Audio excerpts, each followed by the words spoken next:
Olá, meu nome é Eduardo Starosta e este é o canal Fora de Curva. Hoje, sexta-feira, dia 6 de janeiro de 2023, estamos então encerrando a primeira semana desse ano e, lógico, já que é sexta-feira, nós temos o quadro Resumão semanal e depois vamos trabalhar com algumas crônicas do Fora de Curva bastante interessantes, vendo a questão das personalidades de algumas pessoas muito sui generis ao redor do nosso mundo. Então vamos trabalhar, gente. Na segunda-feira foi o primeiro dia do atual governo de Luiz Inácio da Silva na presidência da República. E ao invés de muitas comemorações, lógico, teve muita gente fazendo festa, mas abriu espaço para algumas preocupações, especialmente no âmbito da comunicação interna da equipe ministerial. O que eu destaquei na última segunda-feira foi uma atrapalhada do atual ministro da Fazenda, Fernando Haddad, onde alguns dias antes da posse, ele pede para o Ministério da Economia do então governo Bolsonaro para não renovar o decreto no qual se mantinha zero IPI, COFINS, PIS, todos os impostos federais sobre gasolina e diesel. O então governo aceitou, disse, não, o problema é com vocês, deixou para o Jaiminho, o Fernando Haddad, essa atribuição, e isso começou a gerar fofocas no mercado. Quais foram? Se não houve a renovação do decreto ou da medida legal para postecipar para manter o imposto zero, seria muito provável, praticamente certo, que tais tributos voltariam a incidir na primeira oportunidade junto à distribuidora. E assim os postos de gasolina reagiram naturalmente. Se o preço vai subir para comprar, vamos subir o preço já para vender para não tomar prejuízo. E foi isso que aconteceu e gerou um monte de treta, inclusive com a intervenção do ministro da Justiça, que parece que é o cara forte do Planalto, Flávio Dino, inquirindo postos, associações de postos de gasolina, pelos motivos da alta dos combustíveis no varejo, o que é óbvio, gente. Eles tinham um sinalizador de que o imposto ia subir, ia ficar mais caro, e estão sendo condenados por isso. Estão sendo condenados por uma desinformação gerada pelo próprio governo, isso está errado. E no final dessa análise eu destaquei que tudo isso foi uma grande atrapalhada, mas menos mal que o Fernando Haddad teve bom senso e prorrogou pelo menos até o final de fevereiro, no caso da gasolina, e até o final do ano, no caso do diesel, a isenção de tributos federais sobre os combustíveis. E na terça-feira, o festival de desencontros, desentendimentos e trapalhadas da equipe ministerial continuaram. Olha só o que aconteceu. A questão do alarme falso do Fernando Haddad fez com que o Flávio Dino continuasse se mobilizando. Até hoje, que é sexta-feira, ele está atrás das associações de postos de gasolina, como se existisse alguma regra que definisse preço de combustível no varejo. Isso não existe. E inquirindo, por que vocês subiram o preço dos combustíveis? Já está explicado, a culpa foi do governo, deu desinformação ou informação ruim. Mas não foi só isso, gente. O ministro da Casa Civil fez um ato digno de ficar na história. Ele demitiu um pouco mais de 1.000 funcionários do ministério, que em princípio é normal, mudança de governo, vai mudar a equipe. Mas tem o seguinte, todas essas pessoas já estavam previamente demitidas no dia 31 de dezembro. Então ele demitiu quem já estava demitido, então a gente não pode deixar de fazer alguns gracejos e piadinhas a respeito desse fato histórico no Brasil. E ainda para finalizar as pérolas dos primeiros dias de governo, a FUNAI mudou de nome, deixou de ser Fundação Nacional do Índio, o que acontecia já há mais de 50 anos. Agora chama-se Fundação Nacional dos Povos Indígenas. E por que essa mudança de alcunha? Porque, segundo as pessoas que dirigem a entidade ou instituição, índio é uma palavra generalista e que não poderia abarcar mais de 300 etnias. Mas peraí. Então índio não pode, indígena pode? Qual é a diferença disso, gente? Palhaçada. Por falar em palhaçada, agora vamos sair um pouco de Brasil, eu também comentei isso na terça-feira. A senhora Kristalina Georgieva, ela é atualmente a diretora-geral da FMI, advertiu o mundo que o planeta estará em recessão em 2023 por conta de problemas muito sérios enfrentados nos Estados Unidos, na Europa e na China. Eu descaracterizei isso, gente. Não vou me alongar, quem quiser vai ver o vídeo de terça. É besteira o que ela falou. E é pena que alguém que faça esse tipo de declaração esteja à frente de uma instituição tão importante como a FMI.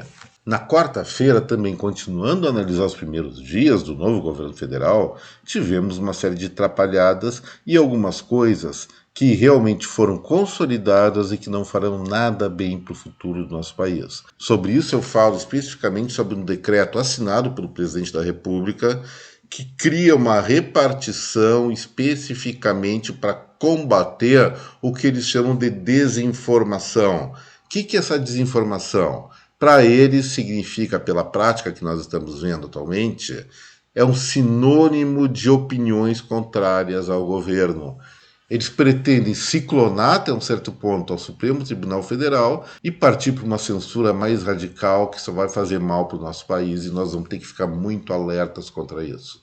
E pelo lado do Supremo Tribunal Federal, eles também não têm incólumes a propor algumas coisas que não são boas para o nosso país. Eles estão em fase final de invalidar um decreto de mais de 25 anos feito pelo Fernando Henrique Cardoso que permitia a demissão sem justa causa. Eles tendem a proibir isso, de acordo com uma resolução da Organização Mundial do Trabalho que praticamente ninguém segue no mundo, e com isso, e se isso for validado, aliás, vai se instaurar no Brasil já em 2023 uma enorme crise de empregabilidade.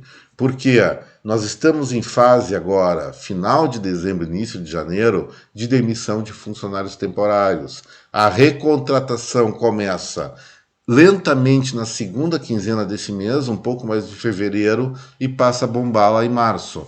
Lá em março, se estiver valendo essa nova regra que só pode demitir por justa causa, a maior parte das empresas simplesmente não vai querer mais contratar novos funcionários em função do risco contratual que vai existir de acordo com essa normatização. É lamentável, esses grandes e sábios ministros da Suprema Corte Brasileira, eles não fazem aparentemente a ligação entre o que eles legislam e a consequência do que eles fazem em termos de definição do que é certo, do que é constitucional e do que não é na vida real das pessoas. E isso vai dar, como eu falei, grandes problemas. E finalmente, na quarta-feira, eu dei uma rápida analisada de uma coisa que parece que foi desmentida, ainda bem pelo ministro Fernando Haddad, de uma união monetária entre Brasil e Argentina. No vídeo eu comento que isso aí só pode dar em coisa ruim e espero realmente que não aconteça e que o desmentido do Fernando Haddad seja uma coisa sincera e não se volte a tocar mais nesse assunto. E ontem, na quinta-feira, nós tratamos de vários assuntos aqui no Fora de Curva, todos eles muito rapidamente, mas nem por isso não são importantes, são muito importantes sim.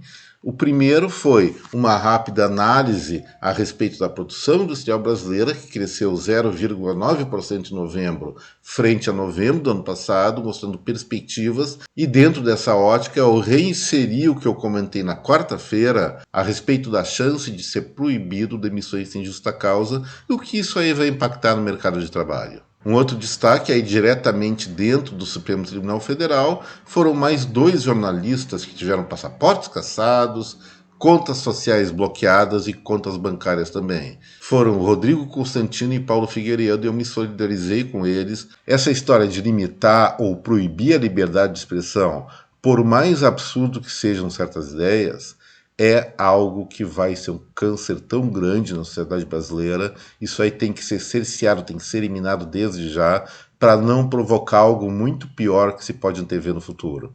E voltando ao governo federal, o ministro do Trabalho fez uma atrapalhada. Ele queria simplesmente impedir que os trabalhadores retirassem a sua parcela do Fundo de Garantia por Tempo de Serviço, FGTS, no período anual em que isso é possível.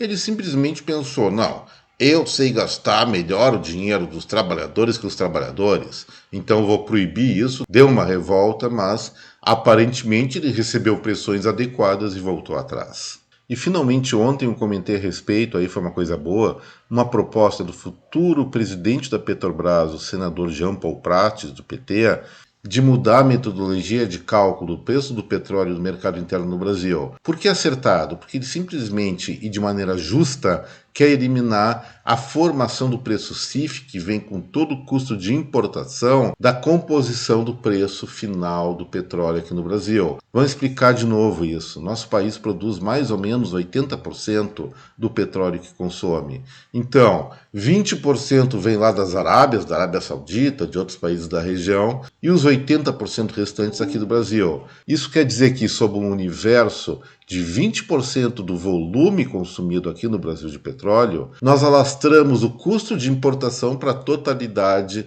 do petróleo que é produzido dentro e fora do Brasil. Ou seja, uma baita injustiça, uma coisa que aviltava preços e, evidentemente, isso, se aplicado, vai fazer de uma maneira justa, sem intervenção, pelo menos direta, de preços do mercado, com que o preço dos combustíveis caia aqui no Brasil. Só tem uma coisa que ele não comentou, e eu comentei ontem no Fora de Curva. Originalmente, essa ideia foi do governo Bolsonaro. Mas vamos ficar quietinhos sobre isso e deixar os méritos para o senador Jean Paul Prats. E hoje, na sexta-feira, o destaque é que está acontecendo nesse momento a primeira reunião ministerial do novo governo. Foi necessário porque cada um dos 37 ministros está falando o que quer e está gerando um processo de desarticulação e está dando margem, em primeiro lugar, a muita preocupação e temor por parte da população brasileira, mas, por outro lado, dá margem também a muitas piadas que estão deliciando as pessoas com mais senso de humor. O fato é o seguinte: o presidente Luiz Inácio da Silva podem questionar várias coisas a respeito dele, mas para bobo ele não serve. Sabe que isso aí vai dar confusão e chamou todos os ministros, eu acho que vai puxar a orelha de cada um. E uma das coisas que se sabe já é que vai ficar definido que qualquer pronunciamento dos ministérios vai passar antes pelo Planalto. Então, a descentralização dos 37 ministérios virou uma extrema centralização e isso inspirou Fora de Curva, ou inspira o Fora de Curva, a questionar: se a coisa vai ficar tão centralizada assim, por que não liquidar pelo menos metade dessas pastas ministeriais? Acho que fariam bem para todos e o país estaria bem melhor organizado. E sobre essa questão ainda, uma coisa que nós temos que reconhecer, gente. Sim, muita atrapalhada nessa primeira semana. Tem muito ministro completamente ideológico, insanamente ideológico, para falar a verdade, mas tem algumas alas do governo que parece que estão assumindo um controle mais efetivo com algum senso de ridículo, com algum bom senso, vamos ser mais elegantes. Então, alguma das medidas mais radicais que iria bagunçar a economia e a sociedade brasileira, anunciadas no início da semana, já foram descartadas ou desmentidas. Isso é um fato positivo, sem dúvida nenhuma. Uma outra coisa que eu queria falar a respeito de sexta-feira é sobre dois indicadores não brasileiros.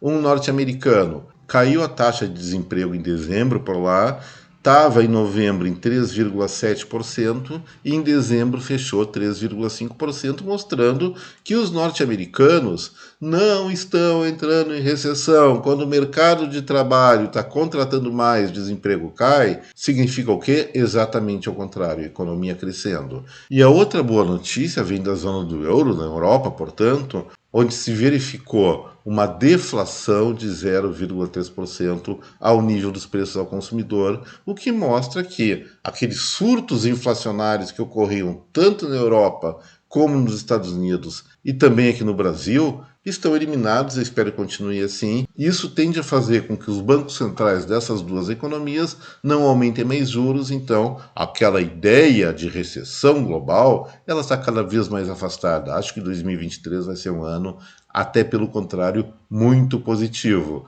E seria bom que o Brasil não fizesse barberagens no âmbito da sua política econômica para aproveitar esse bom momento global. E agora, pessoal, para começar o encerramento do Fora de Curva, vamos tratar de duas ou três crônicazinhas bastante interessantes de coisas que aconteceram ao redor do mundo e que nós não podemos deixar de prestar a devida atenção, com as devidas reverências, é claro. E, em primeiro lugar, eu vou falar sobre a dona Liza Dewey. O nome desse, será que é americano, inglesa? Não, ela é da Indonésia.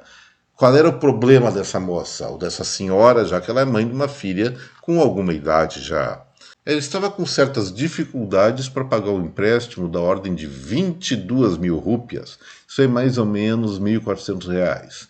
E aí ela pensou, fez que pensou, voltou a pensar de novo. Nos modos convencionais não tinha solução, ela estava ferrada. E aí ela pensou, eu acho que eu tenho que me matar.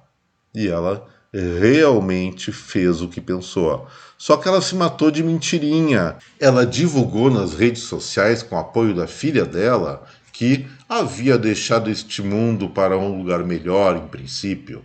E mostrou a foto dela num caixão mortinha da Silva, pensando que isso iria aliviá-la dos débitos financeiros. Será que foi o que aconteceu? Certamente não, porque aqui no Fora de Curva, se nós sabemos que foi uma farsa, é claro que o credor também sabe disso e ela está sendo obrigada a pagar a dívida de novo. Que morte infrutífera essa, morreu por nada.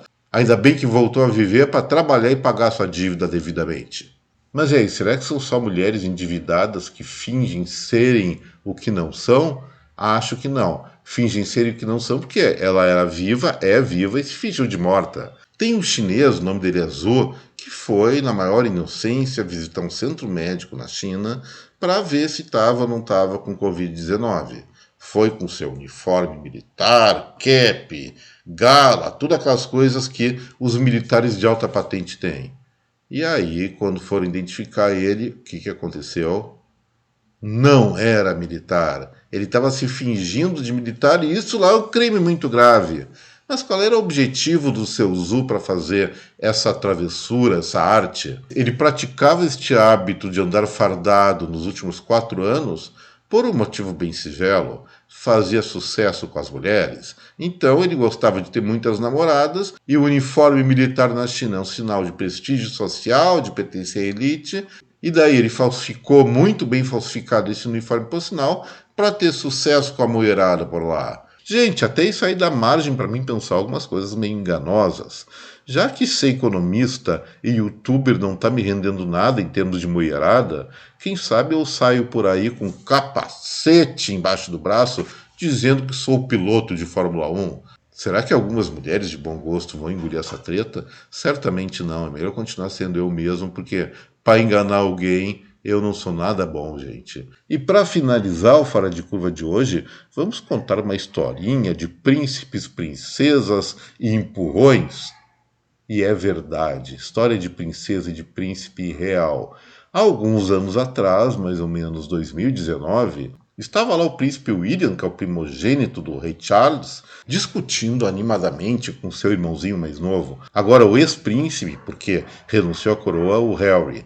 E conversa vai, discussão vem, o príncipe William se irritou e deu-lhe um empurrão no irmão mais novo, que caiu no chão e, segundo ele, machucou as suas costinhas. Gente, quem não brigou com o irmão mais velho, se tem irmão mais velho, ou com o irmão mais novo, irmã, no decorrer da sua vida em comum? É coisa mais normal que tem. Mas isso virou o quê? Virou assunto de livro que o príncipe Harry fez e está escandalizando a realeza britânica agora. Pessoal, para o bem dos britânicos, eu espero que um sujeito como esse jamais, nunca se torne uma autoridade real que vá representar o país. Porque haja mimadice, haja criancice e normalmente treta dentro de casa fica dentro de casa. E assim, gente, eu encerro o Fora de Curva de hoje desejando a cada um de vocês um primeiro final de semana de 2023 repleto de coisas boas. Aproveitem muito porque, mais do que em 2022, sempre, durante todo esse ano, cada segunda-feira certamente vai nos trazer uma semana repleta de novas encrencas.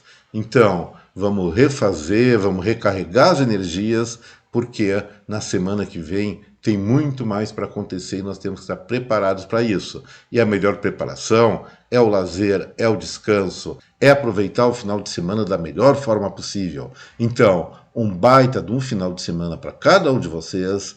Até breve, um forte abraço, tchau!